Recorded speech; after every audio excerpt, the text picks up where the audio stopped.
Okay, we're gonna go over the PG booth. Pretty good booth settings. So in the top right, you'll see the gear.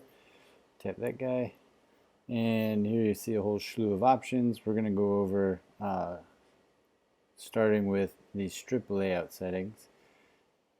In here, you can select a single image, two images, one on top of the other, three images up and down, four images up and down, a 2x2 grid, a one large image with two smaller images, and one large image with three smaller images.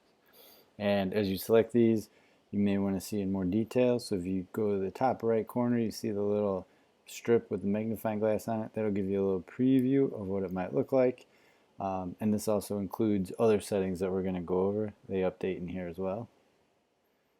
So now we're going to go back to this layout. For now, we'll say we want a 2x2 grid.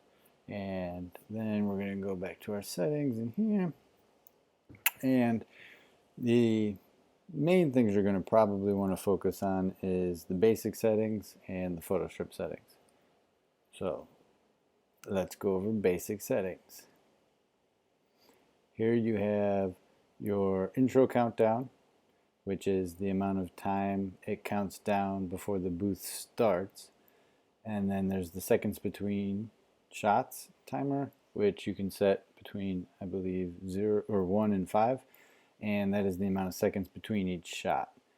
And then the show progress toggle here, this will show you more information about how many photos it's taken and how many photos it's going to take on top of the booth.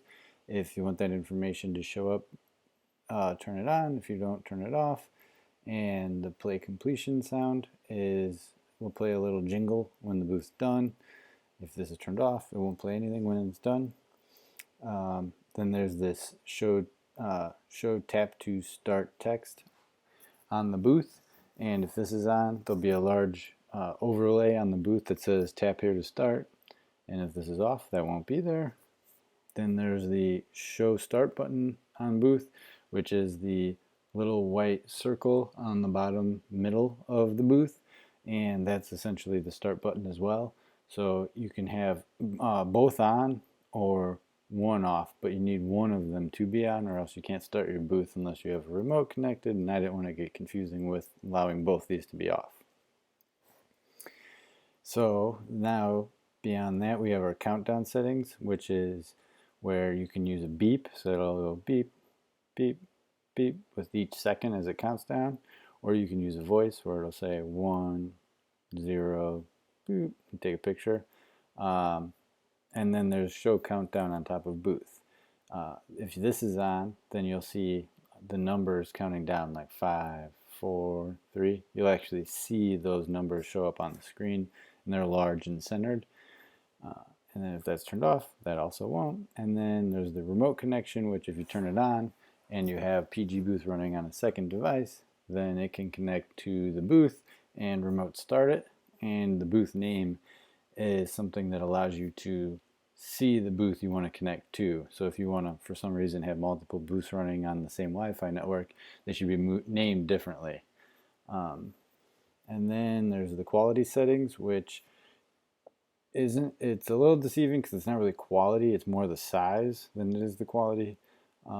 So there's good, which is really, it's fine for anything you want to do on the computer. If you want to save them to your computer, upload them to websites, put them in digital picture frames, that'll be fine. If you want to do something like printing them large scale, then you want to try the gooder or the goodest.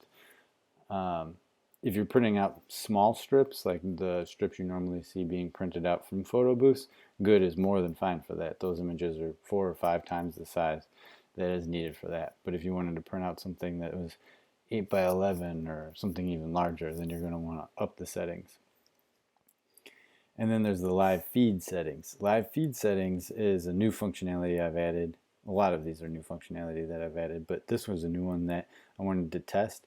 It works pretty well. You have to keep your quality setting to good, but if you have live feed on, send live feed on your running booth, if there are any remotes connected to it, it'll send a live feed to those other remotes every about 1.5 seconds. So it's almost like live feeds for your booth running as many as you want. You can actually, this will work on the Apple TV app as well. But it does use a lot of memory, so I've tested it out, and that's why I have it set where if your quality setting is good, you should be fine. If you want to have a higher quality, this will automatically turn itself off because the RAM usage gets really high and sometimes the app crashes. But it's fun to play with. And if you want to have live feed show up on your remote, you also have to go into the remote settings, which I'll show in a minute, and make sure that show live feed is also turned on. So you have to have it turned on the sender and turned on the receiver. So that's the basic settings. So let's just jump to remote options really quickly so that way you can see what I was just talking about. If you go into here, you see where right here where I'm toggling on and off, that's show live feed. If that's turned on and it's getting sent live feeds, it'll show those live feeds. So I wanted to show that quickly. But now I want to go back actually to the photo strip options because that was our next one in line. So photo strip options. Now in here, there's a few settings for how to handle strips, and then there's a bunch of settings for customizing the look and feel of it. So the first one is show strip once done. And what that means is that if you've got your booth running and you've completed a booth run, so say you did a 2x2 grid, that would be 4 photos. If show strips once done is on, it'll pop up on the screen, and then you can save it or you can dismiss it and you can continue. Then the next setting is autosave. So if autosave is on, you probably just want to turn show strips once done off because you don't want to have that interrupting your booth, and the photos will constantly be getting saved to the camera roll or the Photos app on your phone, and also to this app. And I'll show you why that is again in a little bit. So there's the autosave strips, and if you have autosaves on, then if you have autosave on and show strips once done on, the save button goes away because it's automatically saved. So you just have a dismiss this view button that you can name and change the color of and do all sorts of stuff with. And then there's save each image to photos. What save each image to photos does, if it's turned on, each individual photo that was put into the photo strip also gets saved to your camera roll. Those do not get saved to this app.